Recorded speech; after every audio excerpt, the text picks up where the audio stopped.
Bismillahirrahmanirrahim. Our today's topic is data acquisition systems.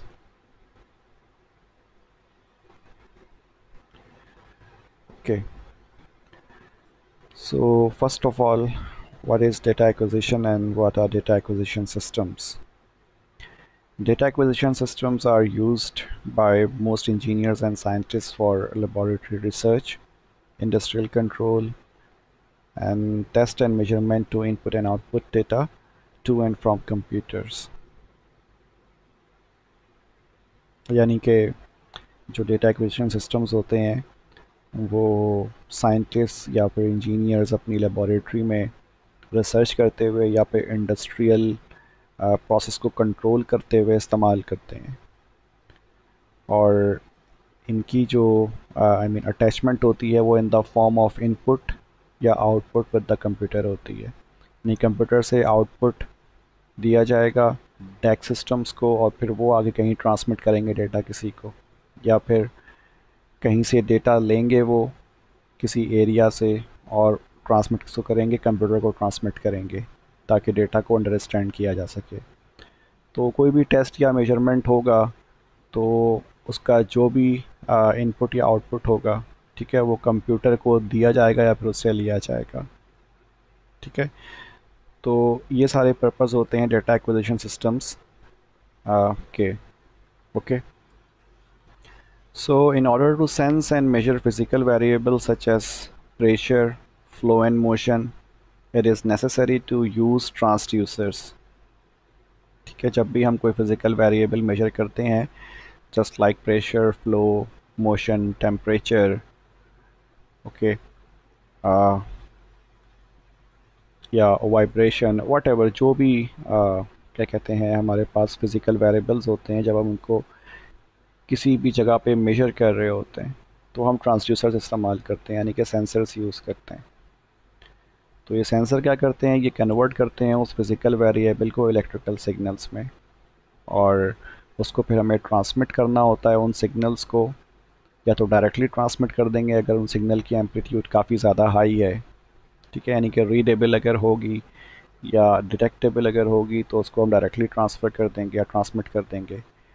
और अगर उनका एम्पलीट्यूड बहुत कम होगा, छोटा होगा या बहुत वीक सिग्नल्स होंगे तो फिर उसकी हमें कंडीशनिंग करनी पड़ती है थ्रू कंडीशनिंग डिवाइसेस, या फिर उसको एम्पलीफाई करना होता है। या फिर ये भी पॉसिबल है कि इनिशियल स्टेज में नॉइज़ बहुत ज़्यादा हो तो हमें उस नॉइज़ को ख़त्म करना हो। ठीक है, तो ये तमाम चीज़ें जो हैं ये पॉसिबल हैं अगर हम डेटा को एक्सट्रैक्ट कर रहे हैं और फिर ट्रांसमिट कर रहे हैं। A data acquisition and control system typically consists of following. First of all, जो पहली स्टेज होती है वो डेफिनेटली सेंसर्स की होती है। सेंसर क्या करते हैं, ये मेजर करते हैं फिज़िकल वेरिएबल्स को, सच एज टेम्परेचर हो गया, स्ट्रेन हो गया, प्रेशर हो गया, फ्लो, फोर्स, मोशन में डिस्प्लेसमेंट, वेलोसिटी, एक्सेलरेशन और एट्सेट्रा।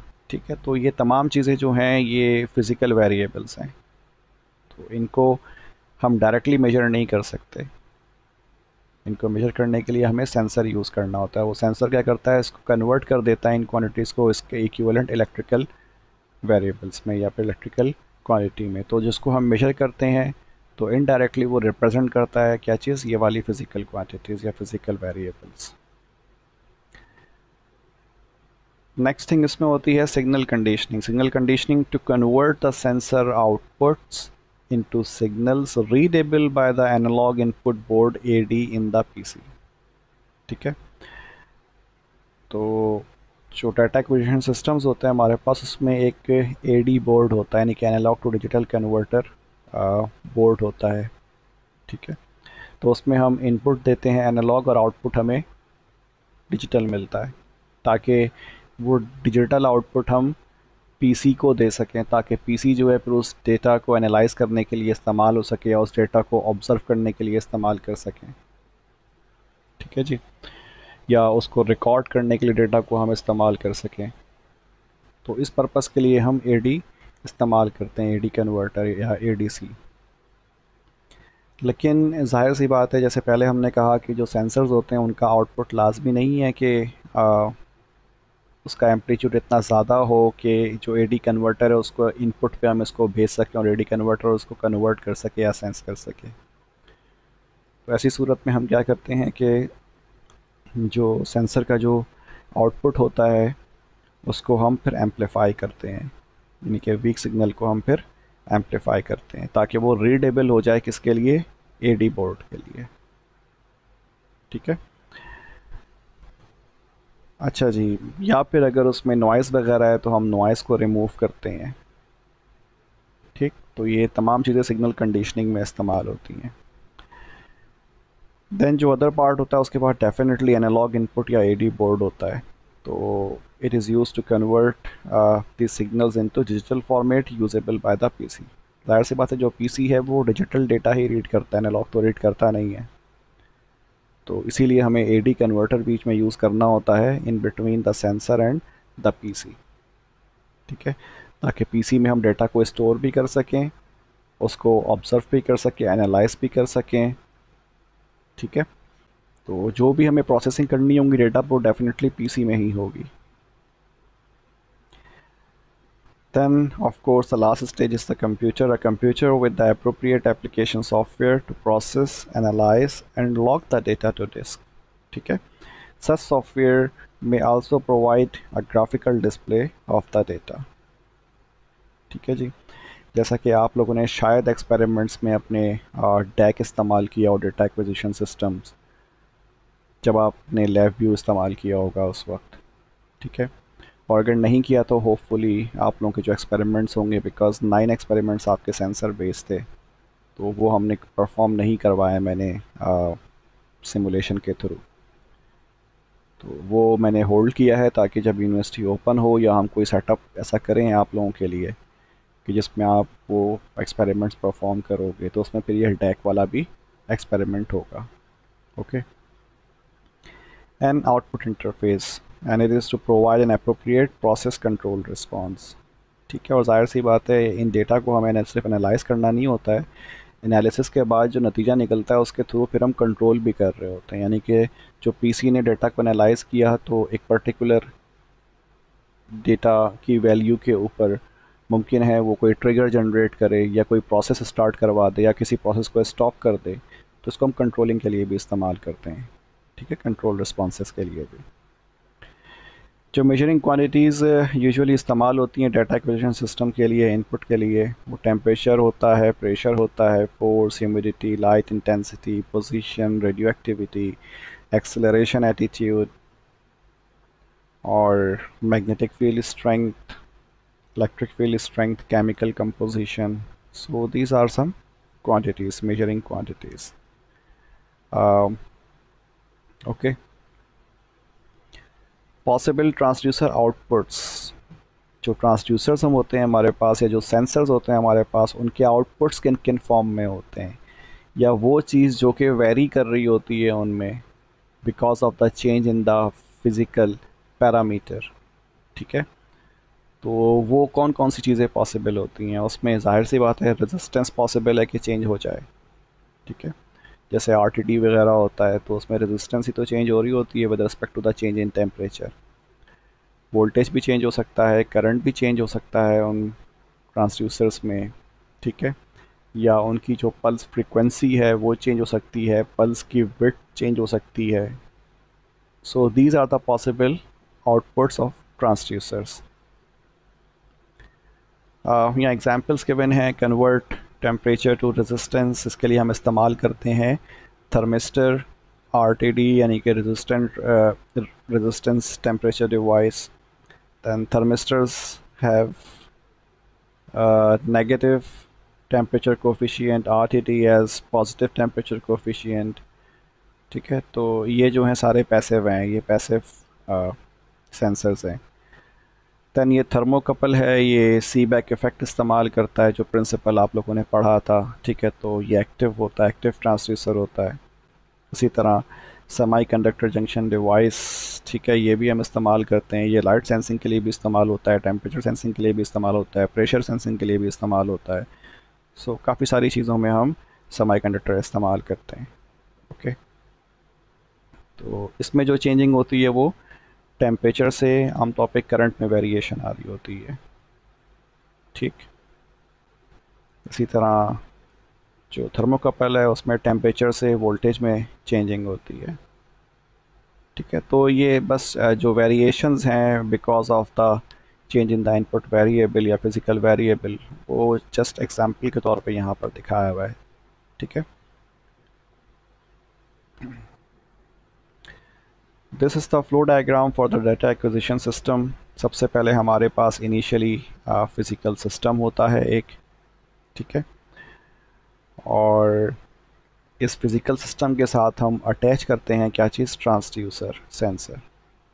तो ये फिजिकल सिस्टम जो होता है, जाहिर सी बात है इसके कुछ फिजिकल वेरिएबल्स हो सकते हैं इनमें से, जैसा कि temperature, pressure, flow, position, velocity, acceleration, force वगैरह। These are all physical variables related to this physical system. Okay, हम अटैच करते हैं।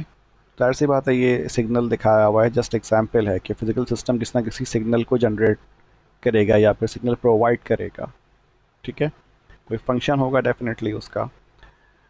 तो हम अटैच करते हैं ट्रांसड्यूसर सेंसर को उसके साथ, और ट्रांसड्यूसर सेंसर जो है वो कन्वर्ट कर देता है उस फिजिकल वेरिएबल को किस में, इलेक्ट्रिकल सिग्नल में, बट विथ नॉइज़। ठीक है, इसमें आप देख रहे हैं इसके आउटपुट में कि कितना ज़्यादा नॉइज़ मौजूद है। It's not necessary but noise usually present over there, तो वो मौजूद होता है। ये सिग्नल के साथ हमेशा एकम्पनीड होता है। तो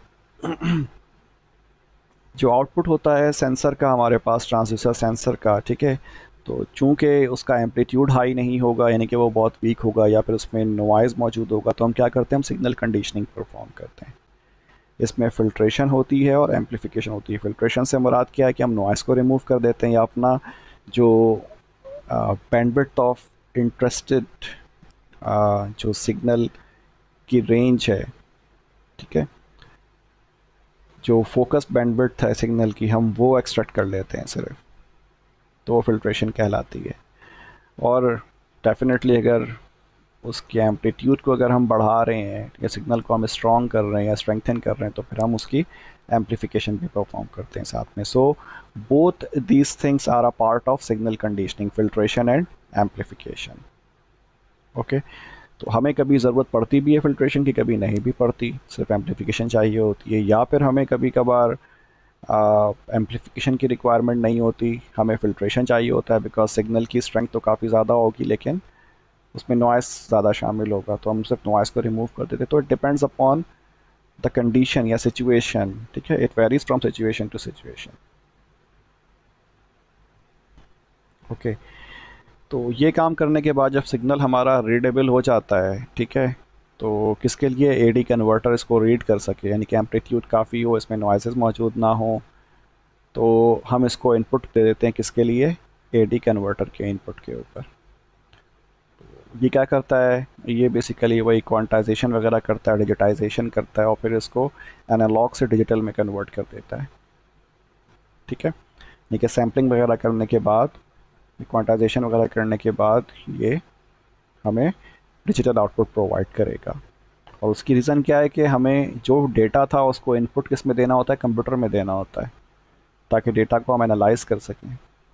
ठीक है, तो ये बिट्स की फॉर्म में कंप्यूटर को डेटा दे दिया जाता है। राइट, तो ये जो है पूरा प्रोसेस है डेटा एक्विजिशन फ्लो डायग्राम का, कि फ़िज़िकल सिस्टम से स्टार्ट हुआ, फिर ट्रांसड्यूसर ने सेंस किया फ़िज़िकल सिस्टम के वेरिएबल को, फिर जो भी मसले मसाइल थे ट्रांसड्यूसर के आउटपुट में, उसको हमने सिग्नल कंडीशनिंग के थ्रू सिग्नल को अच्छा बनाया। ठीक है, फिर सिग्नल को हमने एडी कन्वर्टर पे दिया, एडी कन्वर्टर का आउटपुट चला गया कंप्यूटर में, फिर यहाँ हमने एनालाइज़ किया, और हो सकता है कि ये फिर वापस इसका जो आउटपुट हो वो फिज़िकल सिस्टम में आ जाए, इसको कंट्रोलिंग के लिए हम इस्तेमाल कर रहे हैं। ठीक है, यानी कि एक्चुएशन हम कह सकते हैं, ACTUATION फॉर सम एक्चुएशन। ठीक है, हम एक्चुएशन भी करवा सकते हैं इसके। ओके, अच्छा जी, नेक्स्ट जो थिंग है वो है स्पैन एंड बेस। ठीक है, तो ये छोटी छोटी टर्म्स हैं, तो बस वो जल्दी जल्दी हम देख लेते हैं। Span and base. तो अगर हमारे पास लेट्स सपोज एक टेम्परेचर सेंसर है, ठीक है, और उसका जो आउटपुट वोल्टेज है उस सेंसर का वो 450 मिली वोल्ट से लेकर के 800 मिली वोल्ट तक है, सही। तो इसका जो बेस हो जाएगा वो क्या हो जाएगा, 450 मिली वोल्ट, यानी कि स्टार्टिंग जो वोल्टेज होगा इसका वो 450 मिली वोल्ट होगा, ठीक है। और जो इसका स्पैन होगा, span is basically the duration और the bandwidth, you can call it the bandwidth as well, पर लेकिन स्पैन इस्तेमाल करते हैं हम। तो स्पैन जो होगा इसका 350, कैसे 800 माइनस 450 मिली वोल्ट हम कर देंगे तो हमें कितना मिल जाएगा, 350 मिली वोल्ट मिल जाएगा। So this is the span of our transducer, ठीक है। दैन सिग्नल कंडीशनिंग आउटपुट, अगर हम जो सिग्नल कंडीशनर है अगर वो हमें आउटपुट प्रोवाइड करता है 0 वोल्ट से लेके 3 वोल्ट तक, ठीक है, ताकि ये एडीसी से मैच कर सके, यानी कि इसके इनपुट के ऊपर हम दे सकें, इस रेंज में एडीसी कन्वर्ट करे वोल्टेज को, किस में, एनालॉग को डिजिटल वोल्टेज में कन्वर्ट करे। तो इसमें हमारे पास जाहिर सी बात है फिर ये बेस जो होगा वो 0 वोल्ट हो जाएगा और स्पैन हमारा 3 वोल्ट, यानी कि 3 माइनस 0 3 वोल्ट आ जाएगा span. Okay, then signal conditioning, थोड़ी सी एक्सप्लेनेशन है। A process of modifying the analog signal to match the performance of the ADC, ठीक है। अ प्रोसेस ऑफ मॉडिफाइंग, ठीक है, हम क्या कर रहे होते हैं, हम एनालॉग सिग्नल को मॉडिफाई करते हैं, उस प्रोसेस को हम क्या कहते हैं, सिग्नल कंडीशनिंग कहते हैं। पर्पस क्या होता है, सिर्फ ताकि जो एडीसी है, एनालॉग टू डिजिटल कन्वर्टर, ठीक है, तो हमारा जो एनालॉग सिग्नल है वो इसके इनपुट के ऊपर आ सके, एडीसी के इनपुट के ऊपर ये उस सिग्नल को सेंस कर सके, एज आ इनपुट एक्सेप्ट कर सके। इस पर्पस के लिए हम सिग्नल कंडीशनिंग इस्तेमाल करते हैं, ठीक है। इट परफॉर्म्स प्री फिल्टरिंग, ये प्री फिल्टरिंग करता है। इससे मुराद क्या होता है कि रिमूवल ऑफ अनडिज़ायरेबल या हाई फ्रिक्वेंसी कंपोनेंट्स, ठीक है, जो फ्रिक्वेंसी कंपोनेंट डिज़ायर्ड नहीं होते हैं उसको हम रिमूव कर देते हैं, फिल्टर आउट कर देते हैं। It could be low frequency, it could be high frequency, it could be a range of frequency, ठीक है। तो ये हो गया फिल्ट्रेशन हमारा, यानी कि एक पर्पज़ हो गया। दूसरा क्या है, एम्पलीफिकेशन, कि हम एम्पलीफाई करते हैं सिग्नल को to match the dynamic range of ADC. जैसे लिखा हुआ था कि 3 वोल्ट है, तो अगर एडीसी के इनपुट के ऊपर मैक्सिमम 3 वोल्ट जा सकता है तो हम उसको 3 वोल्ट की रेंज तक लेके जाएंगे ताकि पूरा पूरा जो इनपुट है वो इस्तेमाल हो, एडीसी पूरा पूरा फंक्शन परफॉर्म करे, ठीक है। तो यहाँ जो है कुछ नहीं, बस ये इनपुट दिखाया हुआ है हमारे पास, ठीक है, और ये नॉइज़ी लो लेवल सिग्नल है, इसका एम्पलीट्यूड भी कम है, इसमें नॉइस भी शामिल है। हमने इसकी सिग्नल कंडीशनिंग करी, तो सिग्नल कंडीशनिंग के बाद इसकी नॉइस भी रिमूव हो गई है, इसकी एम्पलीट्यूड भी बढ़ गई है, तो ये फिल्ट्रेशन हो गया और एम्पलीफिकेशन भी हो गया। ओके, ये SCXI सिग्नल कंडीशनिंग कहलाता है, शॉर्ट फॉर्म है। अच्छा जी, amplification used on low level signals, that is thermocouples. Thermocouples में ज़ाहिर सी बात है जो because of the change in temperature voltage generate होता है, उस वोल्टेज की एम्पलीट्यूड ज़्यादा हाई नहीं होती, लो होती है, तो उसको डेफिनेटली हमें क्या करना होता है, एम्पलीफाई करना होता है। Maximises use of analog to digital converter, वही बात कि जो ADC कन्वर्टर होता है हमारा, जो उसकी रेंज होती है उसको हम पूरा पूरा इस्तेमाल करना चाहते हैं, तो वो एम्पलीफिकेशन के थ्रू ही हमारा वोल्टेज बढ़ जाता है, तो हम उस पूरी रेंज को, इनपुट को हम यूज़ कर सकते हैं ADC की, ठीक है। क्योंकि अगर ADC हमारा 0 से लेकर 3 वोल्ट तक इनपुट ले सकता है तो कोशिश हमारी क्या होगी कि हम इसको 3 वोल्ट तक ही प्रोवाइड करें, ज़्यादा नहीं, 3 वोल्ट तक ही दें, क्योंकि फिर 3 वोल्ट से अगर ऊपर देंगे तो वो उसकी रेंज से बाहर हो जाएगा। सो हम मैक्सिमम जो पॉसिबिलिटी होती है हम उसको यूज़ करने की कोशिश करते हैं ताकि जो हमारे कन्वर्टेड जो डेटा हो वो पूरी रेंज में आए, ठीक है। तो इससे जो होता है, इससे एक्यूरेसी वगैरह भी जो होती है हमारी वो बेहतर हो जाती है। वो हम देखेंगे आगे कि किस तरह से होता है, फ़िलहाल बस इतना ही याद रखें। Increases signal to noise ratio, इससे SNR भी बेहतर हो जाता है डेफिनेटली। जब हम एम्पलीफाई करते हैं तो जो एम्पलीफायर्स होते हैं उनके इनपुट के ऊपर, जैसे क्या कहते हैं अपना ऑप एम्प्स होते हैं, तो उनमें कॉमन मोड रिजेक्शन रेशियो उनका काफ़ी ज़्यादा हाई होता है, तो उस CMRR जो होता है उसकी वजह से जो सिग्नल टू नॉइज़ रेशियो है वो बहुत बेहतर हो जाता है, क्योंकि हम डिफरेंशियल इनपुट देते हैं उसको, ठीक है, एक एंड पे देते हैं, एक एंड को फ्लोटिंग छोड़ देते हैं, तो सिग्नल दोनों एंड पर होता है हमारे पास, दोनों इनपुट टर्मिनल्स पे। तो जो नॉइज़ होता है वो तो कैंसिल आउट हो जाता है, लेकिन जो इनपुट सिग्नल जो कि एक ही इनपुट के ऊपर होता है तो वो फिर एम्पलीफाई हो जाता है।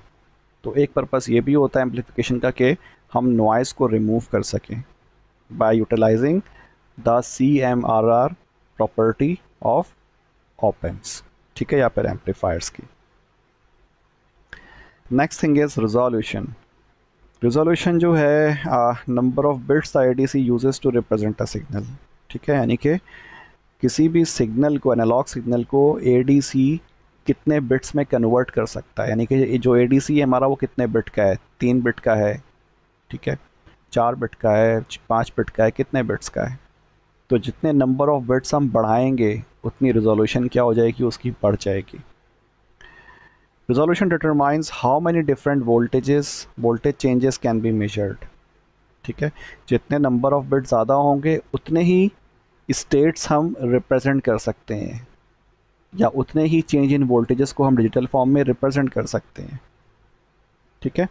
फॉर एग्जांपल, अगर हमारी जो रिजोल्यूशन है वो 12 बिट रिजोल्यूशन है, तो नंबर ऑफ लेवल्स जो होंगे वो कितने हो जाएंगे, 4096 लेवल। मतलब क्या है कहने का, कि अगर हमारे पास सिग्नल है 0 से लेकर के 3 वोल्ट का, ठीक है, और हमारा ADC कितना है, 12 बिट का है, 12 बिट इसकी रिजोल्यूशन है, तो ये इन 3 वोल्ट को कितने हिस्सों में डिवाइड कर सकता है, 4096, ठीक है, ये इतने हिस्सों में इसको डिवाइड कर सकता है। तो डिवाइड करने से मुराद क्या है कि जितने ज़्यादा हिस्से होंगे उतनी ही छोटी छोटी हमारे पास क्या होंगी, इसकी रेंजेस होंगी, यानी कि बहुत कम वेरिएशन को भी ये फिर शो करने के काबिल हो जाता है। आई होप बात समझ में आ रही होगी। अगर यही 3 वोल्ट और हमारे पास कितने बिट का ADC होता, लेट सपोज 3 बिट का होता, तो 2 की पावर 3 8 हो जाता, तो 3/8 होता है, यानी कि 3 वोल्ट को हम सिर्फ 8 हिस्सों में डिवाइड कर सकते थे, ठीक है, 1 2 3 4 5 6 7 8, ठीक है।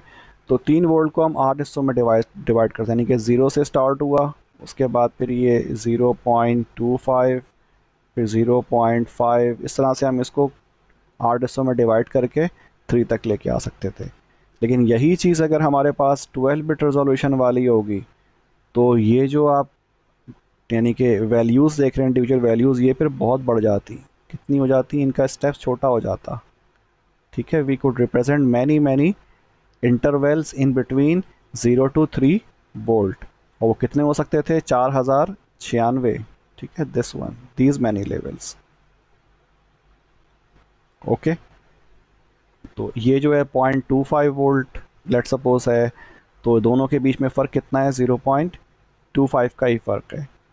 तो इस केस में हमारे पास ये 0.00025 हो सकता था। अब वो डिवाइड करके देखना पड़ेगा कितना होता है, लेकिन बहुत कम हो जाती है हमारे पास फिर, यानी कि 2 स्टेजेस या 2 कंसेक्टिव चेंजेस के दरमियान, ठीक है, जिनको ADC कन्वर्ट कर सकता। तो जितनी रिजोल्यूशन या जितने नंबर ऑफ बिट ज़्यादा होंगे उतना रिजोल्यूशन क्या होगी हमारे पास, अच्छी होगी, ठीक है, बहुत छोटे वेरिएशन को भी वो शो कर सकेगा एक सर्टेन रेंज में। तो वही बात यहाँ मेंशन है, large resolution is equal to more accurate representation of your signal, ठीक है, जितनी ज़्यादा रिजोल्यूशन होगी उतनी ही ज़्यादा हमारे सिग्नल की रिप्रेजेंटेशन भी बेहतर हो जाएगी, ठीक है। जैसा कि यहाँ पे दिखाया गया है आपको कि जो ब्लैक कलर का जो ग्राफ है, ठीक है, this step wise graph, this is 3 bit resolution, ठीक है, ये 3 बिट रेजोल्यूशन वाला है। और जो आप रेड ग्राफ देख रहे हो, this is for 16 bit resolution. तो 16 बिट रेजोल्यूशन ऑल दो के इसमें भी स्टेप्स होंगे, लेकिन वो स्टेप्स इतने करीब हैं कि हमें ये लग रहा है कि ये पूरा पूरा ओरिजिनल साइन वेव ही है, ठीक है।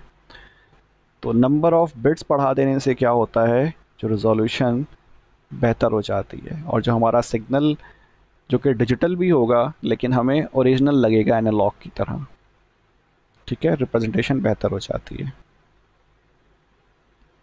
आप यहाँ पे देख भी सकते हैं कि यहाँ पे लेवल्स 8 हैं, ये जो 3 बिट रेजोल्यूशन है, इसके कितने लेवल होंगे, इसके 8 होंगे।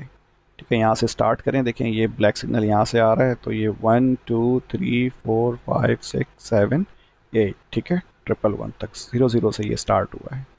ओके, लेकिन अगर यही हम 16 बिट की बात करते हैं तो फिर वहाँ पे 65,536 वोल्टेज लेवल हो जाएंगे इधर 16 बिट में। ठीक है, जो कि हमें दिख भी नहीं रहा है लेवल बीच में या स्टेप्स। ओके जी, एनालॉग टू डिजिटल कन्वर्जन या AD conversion. An analog signal is continuous time function with a physical parameter defined for every instance of time। ठीक है, आप लोग जानते ही हैं कि जो एनालॉग सिग्नल होता है वो हर इंस्टेंस के लिए for a certain duration of time defined होता है। ठीक है, किसी भी जो फिजिकल पैरामीटर होता है उसका जो सिग्नल होगा अगर एनालॉग होगा तो वो कंटिन्यूस होगा। सही।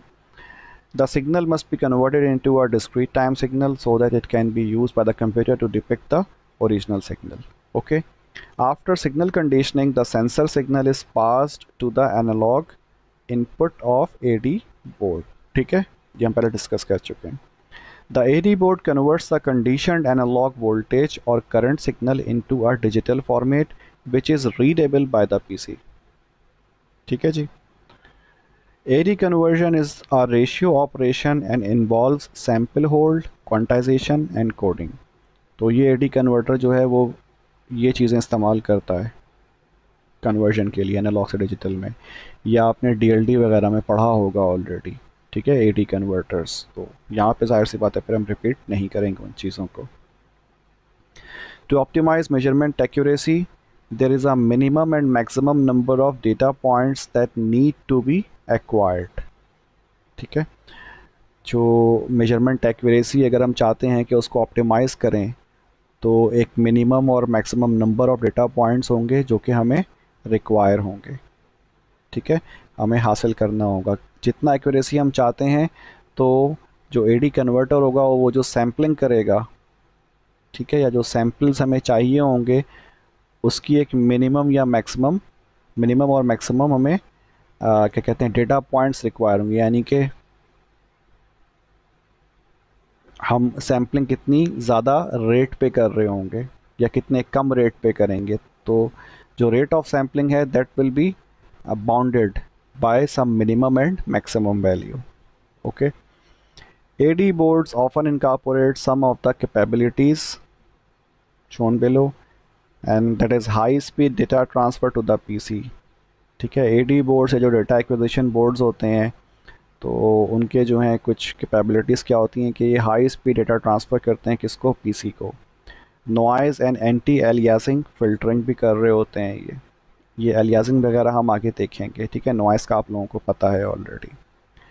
प्रोग्रामेबल गेन एम्पलीफायर, ठीक है, और जो एम्पलीफायर इसके साथ बिल्ट इन होता है एडी कन्वर्टर के साथ, तो वो जो है प्रोग्रामेबल भी होता है कि हम उसका गेन कंट्रोल कर सकते हैं। ठीक है, क्योंकि जो इनपुट होगा एडी कन्वर्टर का जाहिर सी बात है वो हमेशा फिक्स तो नहीं होगा, तो वो कभी ज़्यादा भी हो सकता है कभी कम भी हो सकता है। तो उस इनपुट के हिसाब से हम अपने एडी कन्वर्टर के जो एम्पलीफायर है उसको हम प्रोग्राम कर सकते हैं। ठीक है, उसके गेन को। रेंज यूटिलाइजेशन ऑफ एडीसी, तो range is the minimum and maximum voltage the ADC can convert और डिजिटाइज। ठीक है, यानी कि कितना मैक्सिमम और मिनिमम वोल्टेज जो एडीसी कन्वर्टर कन्वर्ट कर सकता है वो उसकी रेंज कहलाती है एडीसी की।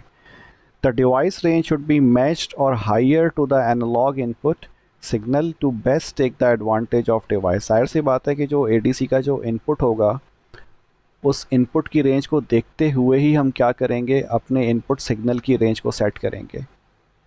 जैसा कि हमने पीछे देखा था कि 0 से लेकर 3 वोल्ट तक हमने इनपुट लिया था और इसी को हमने इनपुट किसके ऊपर दिया है, एडीसी पे दिया है। तो अगर एडीसी का इनपुट 0 से लेकर 3 वोल्ट तक है तो हम इसी रेंज में सिग्नल को देंगे। सही है, या फिर इससे कम देंगे, अगर इससे ज़्यादा देंगे तो फिर वो उसकी रेंज से बाहर हो जाएगा। DAQ devices, data acquisition devices often have different available ranges।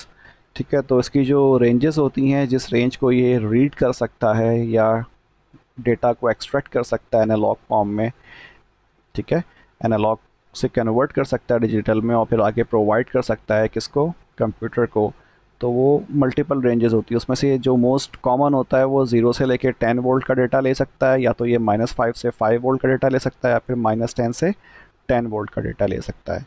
तो ये रेंजेस हैं बेसिकली डैक डिवाइसेस की, ठीक है। Pick a range that your signal fits in, और इनमें से आप वो वाला जो रेंज है वो सिलेक्ट करें जिसमें आपका सिग्नल जो होता है वो ठीक से फिट हो रहा होगा। Smaller range is equal to more accurate representation of your signal. जाहिर सी बात है, जितना छोटा रेंज होगा उस छोटे रेंज को अगर हम डेक का डेक के इनपुट के ऊपर अगर हम पूरा पूरा दे देते हैं, ठीक है, तो जो नंबर ऑफ डिविजन्स होंगी वो डेक के नंबर ऑफ बिट्स के हिसाब से होंगी, ठीक है। तो अगर छोटी रेंज है तो छोटी रेंज पर ज़्यादा डिवाइड हो जाएगी, तो उससे हमारा जो रिप्रेजेंटेशन होगी सिग्नल की वो ज़्यादा एक्यूरेट हो जाएगी, जो कि हमने पीछे देखा भी था कि 8 बिट में और 16 बिट में बहुत फ़र्क था। 8 बिट में हमें स्टेप्स दिख रहे थे और 16 बिट बिल्कुल लग रहा था कि ये एनालॉग सिग्नल ही है, एनालॉग एसी सिग्नल, ठीक है। It allows you to use all of your available resolution. वही बात कि अगर रेंज छोटी होगी तो ये क्या करेगा, आपको अलाउ करेगा कि आप पूरा पूरा जो रिजोल्यूशन है आप उसको इस्तेमाल कर सको, ठीक है। अच्छा जी, नाउ सैम्पलिंग कंसिडरेशंस। अच्छा जी, one of the most critical factors when selecting an AD board is sampling rate या फिर स्पीड। तो एक जो अहम फैक्टर होता है एडी बोर्ड के अंदर वो क्या कहलाता है, सैम्पलिंग रेट या फिर सैम्पलिंग स्पीड कहलाती है, कि आप किस रेट के ऊपर सैम्पल कर रहे हो। जैसा कि आप यहाँ फिगर में देख रहे हैं, यहाँ ऊपर हमारे पास क्या है, एक्चुअल सिग्नल मौजूद है, एक्चुअल एनालॉग सिग्नल। तो जब हम इसको एडी कन्वर्टर के थ्रू जब हम इसको कन्वर्ट करेंगे एनालॉग से डिजिटल में, तो डेफिनेटली पहले क्या होगी, सैम्पलिंग होगी, यानी कि वो इस डेटा जो वेव फॉर्म है इसके डिफरेंट, यानी कि एक सर्टेन टाइम ड्यूरेशन के बाद ये क्या करेगा, इसमें से सैम्पल्स पिक करेगा, जो कि आप यहाँ देख भी रहे हो कि इसने इस टाइम पे पिक किया, ठीक है। इक्वल ड्यूरेशन के बाद ये क्या कर रहा होगा, पिक कर रहा होगा, सैम्पलिंग कर रहा होगा, यानी कि इसने सैम्पल्स पिक कर लिए। तो जितने ये नंबर ऑफ सैम्पल्स आप बढ़ा दोगे उतना ही बेहतर क्या होगा, आपका आउटपुट या कन्वर्टेड सिग्नल होगा, ठीक है। The sampling rate is a measure of how rapidly the AD board can scan the input channel and identify the equivalent discrete value of the signal present with respect to a reference signal। ठीक है, वही बात कि जो sampling rate जो होती है वो बेसिकली क्या होती है कि जो आपका एडी बोर्ड है वो इनपुट को कितनी जल्दी जल्दी स्कैन करता है, ठीक है, यानी कि कितनी जल्दी जल्दी जो है वो वहाँ से सैंपल ले रहा है सेंसर से। तो जितनी जल्दी या जितना ज़्यादा वो डेटा लेगा सेंसर से, तो उतना ही एक्यूरेट क्या होगा हमारे पास, जो कन्वर्टेड सिग्नल होगा उसकी शेप होगी, वो इनपुट से मैच करती हुई होगी या फिर रेफरेंस सिग्नल से मैच करती होगी। तो इस केस में हमारे पास ये रेफरेंस सिग्नल है, ठीक है, और ये हमारे पास क्या होगा, ये कन्वर्टेड, इसमें से हम कन्वर्ट करके निकाल, यानी कि इसको हमने कन्वर्ट किया हुआ एक तरीके से, ओके। सिर्फ ये डॉट्स की बात हो रही है, right. Sample signal is a series of discrete samples acquired at a specific या specified sampling rate, ठीक है। Faster we sample, the more our sample signal will look like our actual signal, ठीक है। जितनी तेज़ी से हम सैम्पलिंग करेंगे, ठीक है, जितनी तेज़ी से हम सैम्पल करेंगे या सैम्पल्स लेंगे जो इनपुट डिवाइस है उससे, ठीक है, तो उतना ही ज़्यादा बेहतर जो है हमारा जो सैम्पल सिग्नल होगा वो एक्चुअल सिग्नल से मैच करता हुआ मिलेगा, ठीक है।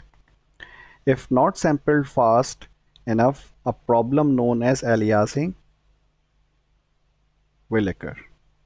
अगर हम ठीक तरीके से या ज़्यादा फास्ट अगर हम सैम्पलिंग नहीं करेंगे, ठीक है, यानी कि जो सैंपल्स हम ले रहे हैं अगर वो हम बहुत जल्दी जल्दी नहीं ले रहे हैं या फिर एक प्रॉपर या एक सर्टेन ड्यूरेशन से अगर हम नहीं ले रहे हैं तो क्या हो सकता है, फिर एलियासिंग हो सकती है। ठीक है।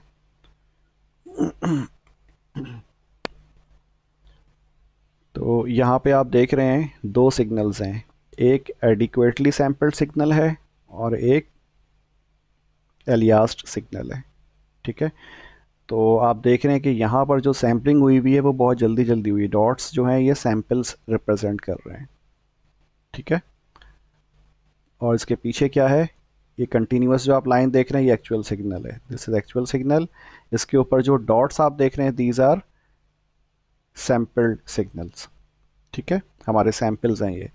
तो अगर हम इस हिसाब से देखें तो हमारा जो ये वाला जो एडिक्वेटली यानी कि हमने काफ़ी बेहतर सैम्पलिंग करी है तो हमें इसीलिए ये वाले पॉइंट्स अचीव हो गए हैं, और ये मैच कर रहे हैं किसके साथ, एक्चुअल सिग्नल के साथ मैच कर रहे हैं। यानी कि अगर हम पीछे से सॉलिड लाइन हटा भी दें तो हमें इस डेटा की शक्ल मैच करती हुई मिल रही है किसके साथ, ओरिजिनल सिग्नल के साथ। लेकिन जो एलाइज्ड सिग्नल है, ठीक है, एलियास सिग्नल जो है, तो उसमें हमने जो है एनफ सैम्पलिंग नहीं करी। हमने ये पहला पॉइंट सैम्पल किया, फिर बहुत देर तक हमने कुछ नहीं किया, और फिर ये काफ़ी देर के बाद हमने दूसरा पॉइंट सैम्पल किया, और फिर काफ़ी देर के बाद फिर हमने तीसरा पॉइंट सैम्पल किया। तो इससे हमारा जो आउटपुट आया वो आउटपुट एक्चुअल सिग्नल से बिल्कुल मैच नहीं कर रहा है, वो इस तरह से है, जबकि एक्चुअल सिग्नल क्या है, एक साइन वेव है। ठीक है। तो अगर हम एनफ सैम्पलिंग नहीं करेंगे, ठीक है, या एनफ सैम्पल्स अगर हम नहीं उठाएंगे तो हमारा जो सिग्नल होगा वो एलाई एलियास्ड होगा। ठीक है, एलियास सिग्नल होगा।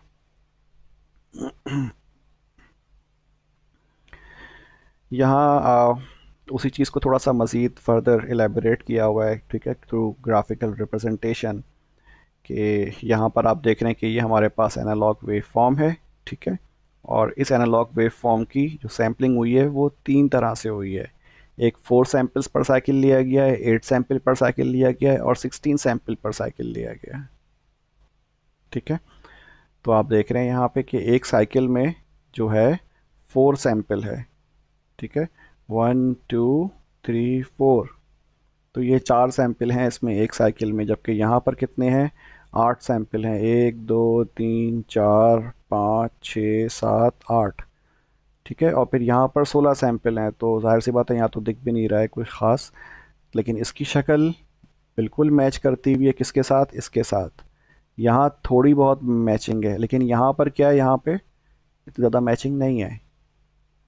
ठीक है, यहाँ पे डिफरेंस ज़्यादा है इन दोनों में, पहले वाले में, पहले केस में डिफरेंस ज़्यादा है, दूसरे केस में डिफरेंस कम हुआ, तीसरे केस में मज़ीद कम डिफरेंस हो गया। वजह क्या है, यहाँ पे 4 सैम्पल्स पर साइकिल है, क्योंकि नंबर ऑफ़ सैम्पल्स जो है वो एडिक्वेट नहीं है, इनफ नहीं है। हमने नंबर ऑफ़ सैम्पल्स बढ़ाए तो जो शेप है हमारे कन्वर्टेड सिग्नल की वो बेहतर हो गई। ठीक है। Okay. Aliasing, it has the effect of increasing the variance in the recorded signal by missing the crests and troughs of the rapidly changing signal। जाहिर सी बात है अगर हम क्या कहते हैं इनफ सैम्पलिंग नहीं करेंगे तो उसका इफ़ेक्ट क्या होगा, वेरिएंस जो रिकॉर्डेड सिग्नल की होगी वो बढ़ जाएगी compare to the original signal. ठीक है। और हम इसके नतीजे में क्या करेंगे, हम क्रेस्ट और ट्रफ जो ओरिजिनल सिग्नल्स में मौजूद होंगे, ठीक है, यानी कि जो पीक्स मौजूद होंगी हम वो मिस कर देंगे। ठीक है। So even if the signal has the same peak all the time, the board will catch points from the rising and falling phase but miss some peaks, giving the appearance that the peak is changing। ठीक है। तो aliasing की सूरत में क्या होता है कि हम पीक्स को मिस कर देंगे और हमें लगेगा कि जो हमारा जो सिग्नल है वो बेसिकली डिफरेंट सिग्नल है।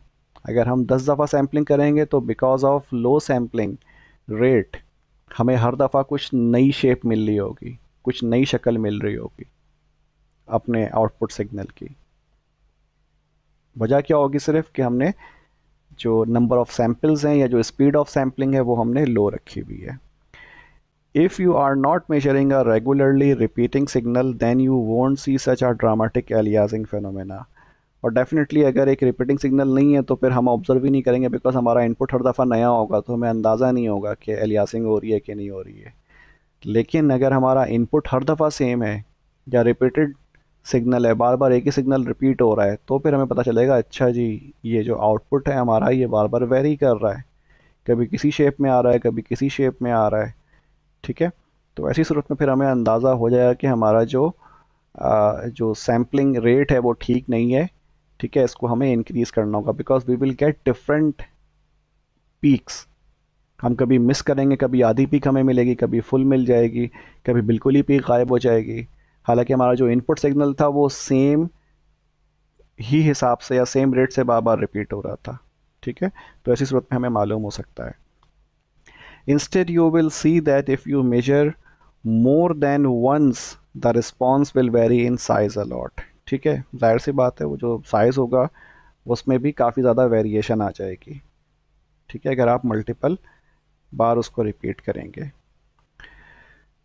देन नाइक्वेस्ट थ्योरम, ये सब आपने पढ़ा होगा डीएसपी में या फिर सिग्नल सिस्टम वगैरह में। ठीक है, सैम्पलिंग किस तरह से की जाती है, तो इसीलिए यहाँ पे बहुत डिटेल में जाने की ज़रूरत नहीं है, बट जो सीधा सीधा जो मेन बातें हैं बस वही यहाँ पर मैं रिपीट कर रहा हूँ। जो नाइक्वेस्ट थ्योरम है वो ये बात कहता है कि you must sample at greater than 2 times the maximum frequency component of your signal to accurately represent the frequency of your signal। यानी कि अगर आप चाहते हैं कि आप अपने सिग्नल की शेप ठीक तरह से रिप्रेजेंट करें तो एटलीस्ट आपको 2 टाइम्स या फिर उससे ज़्यादा आपको क्या करना होगा, सैम्पलिंग रेट रखना होगा कि जो भी फ्रीक्वेंसी हमारे सिग्नल की होगी उसकी हमें ट्वाइस स्पीड से हमें क्या करना होगा, सैम्पलिंग करनी होगी, अगर हम चाहते हैं कि हमारा जो आउटपुट सिग्नल हो वो मैच करता हुआ हो। ठीक है, एग्जैक्टली मैच नहीं, सिर्फ शेप की बात कर रहा हूँ, यानी कि जो पीक्स हैं हमें वो मिल जाएंगी अगर हम ट्वाइस रेट पे सैम्पलिंग करते हैं कम अज़ कम। बेहतर ये है कि हम क्या करें, you must sample between 5 to 10 times greater than the maximum frequency component। जाहिर सी बात है जो सिग्नल है उसमें लाजमी तो नहीं ना कि जो वो सेम फ्रीक्वेंसी का, वो फ्रीक्वेंसी वेरी भी हो सकती है, कभी ज़्यादा कभी कम भी हो सकती है इनपुट सिग्नल की फ्रीक्वेंसी। तो उस पूरी फ्रीक्वेंसी रेंज में जो सबसे हाईएस्ट फ्रीक्वेंसी होगी उस हाईएस्ट फ्रीक्वेंसी के हिसाब से हमें डबल लेना होगा। ठीक है, ये नाइक्वेस्ट थ्योरम कहता है। लेकिन अगर हम चाहते हैं कि हमारा जो शेप हो वो एग्जैक्टली मैच करता हुआ हो तो हमें कम से कम 5 से 10 टाइम्स ग्रेटर स्पीड में सैम्पलिंग करनी होगी। ठीक है, एनालॉग सिग्नल से। तो अगर हम ये करेंगे तो हमारा आउटपुट जो होगा वो उसकी शेप मैच करती हुई होगी इनपुट सिग्नल के साथ। ओके, फॉर एग्जांपल यहाँ पर आप देख लें दो डिफरेंट सैम्पलिंग रेट है। पहला सैम्पल जो है एवरी 20 मिली सेकेंड है और दूसरा जो है ब्लैक वाला वो 1 मिली सेकेंड है। तो देखें 20 मिली सेकेंड में हमारा पहला यहाँ सैम्पल हुआ, फिर अगला वाला काफ़ी देर के बाद सैम्पल हुआ। ठीक है, फिर ये थर्ड इधर सैम्पल हुआ, चौथा इधर सैम्पल हुआ। तो इसकी जो शेप आप देख रहे हैं वो क्या है, वो अनइवन है, जिसमें यहाँ पर पीक मिस हुई है, इधर पीक मिस हो गई है, इधर पीक मिस हो गई है। ठीक है, यहाँ पे नीचे आ रही है, यहाँ ऊपर चली गई है पीक, यहाँ पे पीक मिस हो गई है। ठीक है, तो इसमें हम क्या कर रहे हैं, पीक्स मिस कर रहे हैं और हमारी शेप भी जो है वो अनइवन है, मैच नहीं कर रही है। लेकिन जो आप दूसरा आप देख रहे हैं उसमें, यानी कि जो सैम्पल 1 मिली सेकेंड वाला, उसमें हम आप देखें अगर गौर करें तो ये एग्जैक्टली मैच कर रही होगी किसके साथ, इनपुट सिग्नल के साथ। ठीक है, ये पूरी पूरी साइन वेव हमें मिल रही है, राइट। तो sampling at a rate that is slow relative to the rate of change of signal, जो कि रेड से दिखाया गया है, रिजल्ट्स इन अंडर सैम्पलिंग। ठीक है, तो ये जो है हमें ये अंडर सैम्पलिंग कहलाती है। इसके नतीजे में क्या होता है, एलियासिंग हो जाती है। तो अवॉइड करने के लिए एलियासिंग को हम क्या करते हैं, हाइयर रेट पे सैम्पलिंग करते हैं। और कम से कम कितनी रेट पे सैम्पलिंग करेंगे, 2। और रिकमेंडेड क्या है कि 5 to 10 टाइम्स हाइयर होनी चाहिए, यानी कि ट्वाइस भी ना हो, वो 5 to 10 टाइम्स होनी चाहिए, ताकि आपका जो सिग्नल हो वो फिर मैच करता हो एग्जैक्टली इनपुट सिग्नल के जैसे। ओके, तो यहाँ आप देखें फॉर एग्जांपल ये 100 हर्ट्ज़ की साइन वेव है, इसको सैम्पल किया गया है 100 हर्ट्ज़ पे, मीन्स इक्वल फ्रिक्वेंसी पे सैम्पल किया है। जब इक्वल फ्रिक्वेंसी पे हम सैम्पलिंग करेंगे तो क्या होगा, ये हर पीक में से, यानी कि हर वेव में से ये एक पीक ले लेगा, यानी कि एक पॉइंट ले लेगा। तो आपको आउटपुट पे क्या मिलेगा, स्ट्रेट लाइन मिल जाएगी इस तरीके से। अब इस सिग्नल में और इस सिग्नल में कितना बड़ा फ़र्क है। ठीक है, तो अगर हम सेम रेट पे सैम्पलिंग करेंगे तो हमें कुछ ये वाली शक्ल मिल जाएगी इस तरह की। तो ये कौन सा सिग्नल है, ये एलियास सिग्नल है। ओके, नेक्स्ट में हमने क्या किया, हमने अपनी फ्रीक्वेंसी को, सैम्पलिंग फ्रीक्वेंसी को हमने डबल कर दिया। ठीक है, इनपुट सिग्नल की 100 हर्ट्ज़ है और जो सैम्पल फ्रीक्वेंसी है वो कितनी है, 200 हर्ट्ज़ है। तो इस नतीजे में क्या होगा, पहला सैंपल इधर हुआ, दूसरा नीचे, फिर तीसरा, चौथा, पांचवा। ठीक है, तो ये ट्वाइस स्पीड पे हो रही है, पहले सिर्फ एक इस पे हुआ था। ये टॉप वाली सैंपल्स हो गए थे इक्वल ड्यूरेशन से। अब यहाँ पे क्या होगा, आपने बढ़ा दिया, डबल कर दिया है, तो अब ये ऊपर भी ले रहा है और फिर नीचे भी सैंपल ले रहा है। तो इससे हमें क्या मिलेगा, हमें ये वाली शक्ल मिल जाएगी। अब ऑल्दो कि ये साइन वेव नहीं है, ये सॉ टूथ वेव है। ठीक है, या ट्राइंगुलर वेव लग रही है, but still it is much better than the previous ones. At least ये जो शेप है उससे तकरीबन मिलती जुलती तो है कुछ, इसमें हमें पीक्स दिख रही हैं। तो इसीलिए कम से कम ट्वाइस होनी चाहिए, अगर ट्वाइस होगी तो हमें पीक्स दिख जाएंगी इसमें। ठीक है, तो यहाँ वही लिखा हुआ है, adequately sample for frequency only. सही है, सेम नंबर ऑफ साइकिल्स, यानी कि यहाँ पे नंबर ऑफ साइकिल्स कितने हैं, सेम है, जबकि यहाँ पे नंबर ऑफ साइकिल ही मौजूद नहीं थे पिछले वाले में। ओके, फिर हमने क्या किया, इसको 10 टाइम्स फ्रीक्वेंसी पे सैम्पल किया। ये 1 किलो हर्ट्ज़ है। ठीक है, यानी कि 1000 हर्ट्ज़, और ये कितना है, 100 हर्ट्ज़ है, यानी कि 10 टाइम्स हायर फ्रीक्वेंसी पे हमने इसको सैम्पल किया है। अब देखें हमारा जो आउटपुट है वो मैच करता हुआ है किसके साथ, इनपुट के साथ। So this is as adequately sample for frequency and shape. ठीक है, इस केस में, सेकंड वाले केस में हमें सिर्फ फ्रीक्वेंसी सेम मिली थी, शेप नहीं मिली। सही, और जो थर्ड केस है इसमें हमें फ्रीक्वेंसी भी सेम मिल गई और शेप भी सेम मिल गई ऑलमोस्ट। राइट,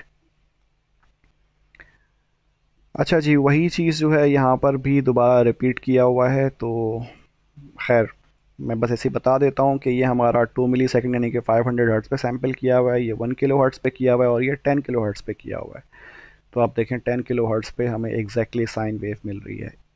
1 किलो हर्ट्ज़ पे भी हमें मिल तो रही थी, लेकिन यानी कि यहाँ पर शेप सेम नहीं है, सिर्फ फ्रीक्वेंसी सेम है। ठीक है, यहाँ पे फ्रीक्वेंसी का भी मसला है और शेप का भी इशू है। ठीक है जी, तो वही चीज़ मेंशन है यहाँ पे, the wiggling of the trace up and down is the aliasing. ये जो आप विगलिंग देख रहे हैं ना यहाँ पे, इधर इधर, ठीक है, अप एंड डाउन, कभी ऊपर चला गया, कभी नीचे रह गया, ये क्या कहलाता है, एलियासिंग कहलाता है। तो ये इस केस में ज़्यादा है, इस केस में थोड़ा सा कम हुआ, इस केस में बिल्कुल भी नहीं, यानी कि 10 टाइम्स अब हमने किया। Okay, oversampling will provide a true picture of the time course of the event being studied, but too much oversampling will result in very large data files. जाहिर सी बात है, अगर हम बहुत ज़्यादा सैम्पलिंग करेंगे, बहुत ज़्यादा रेट पे सैम्पलिंग करेंगे, तो उससे क्या होगा, हमारा जो आउटपुट है वो तो ठीक हो जाएगा, वो बेहतर होगा या मैच करता हुआ एग्जैक्टली इनपुट या एनालॉग सिग्नल से, लेकिन साइज़ भी क्या होगा डेटा का, वो बढ़ जाएगा। ठीक है, तो ये एक नुकसान हो सकता है। तो इसीलिए यानी कि 5 से 10 टाइम्स ही सैम्पलिंग रेट रखते हैं। ठीक है, उससे हमारा जो शेप और जो डेटा होता है, यानी कि जो पीक्स होती है, फ्रीक्वेंसी होती है, वो दोनों मैच हो जाती हैं, काफ़ी होता है वो। अच्छा जी, यहाँ पे एक फार्मूला दिया हुआ है बिट रेट का, bit rate is equals to sample rate multiply by bit depth multiply by channels. ठीक है, जो हमारे पास एडी कन्वर्टर्स होते हैं उसमें हमारे पास डिफरेंट चैनल्स होते हैं, यानी कि हम इनपुट कहाँ कहाँ से ले सकते हैं। ठीक है, यानी कि एक ही सैम्पल को या एक ही डेटा को हम मल्टीपल चैनल से इनपुट ले सकते हैं, तो वो चैनल्स कहलाते हैं। तो सैम्पल रेट हमारा सैम्पलिंग रेट हो जाएगा, बिट डेप्थ यानी कि कितने बिट का हमारा एडीसी है, यानी कि रेजोल्यूशन आप कह सकते हैं, इससे डिसाइड होगा। ओके, और बाकी फिर नंबर ऑफ चैनल्स। तो इसकी एग्जांपल यहाँ मेंशन है कि एक 10 kilo hertz sampling rate 1 second of 12 bit data is 120 kilo bytes पर सेकेंड। ठीक है, अगर हमारा जो सैम्पलिंग रेट हो, यानी कि ये जो सैम्पलिंग रेट है कितना है, 10 किलो हर्ट्ज है, और जो बिट डेप्थ है हमारा वो कितना है, 12 बिट पर सेकेंड है, तो डेटा कितना बड़ा होगा पर सेकेंड, 120 किलो बाइट का होगा। ठीक है, simple 12 bit multiply by 10 kilo कर दिया तो हमें कितना मिल गया, 120 किलो बाइट पर सेकेंड मिल गया। अगर दो चैनल्स होंगे तो जाहिर सी बात है फिर वो दोनों सैम्पलिंग कर रहे होंगे, तो फिर क्या हो जाएगा, ये 240 किलोबाइट पर सेकंड हो जाएगा। यानी कि हमने हमने अपनी सैम्पलिंग क्या करी है, डबल कर दी है। नंबर ऑफ सैम्पल्स, दोनों चैनल से डेटा ले रहा है ये, इनके सैम्पल्स ले रहा है। ठीक है। अच्छा जी, तो फिलहाल हम इसको अब यहीं तक ही छोड़ते हैं, और फिर जो थोड़ा बहुत बाकी रह गया वो हम अब फिर नेक्स्ट क्लास में इंशाल्लाह कर लेंगे। ओके।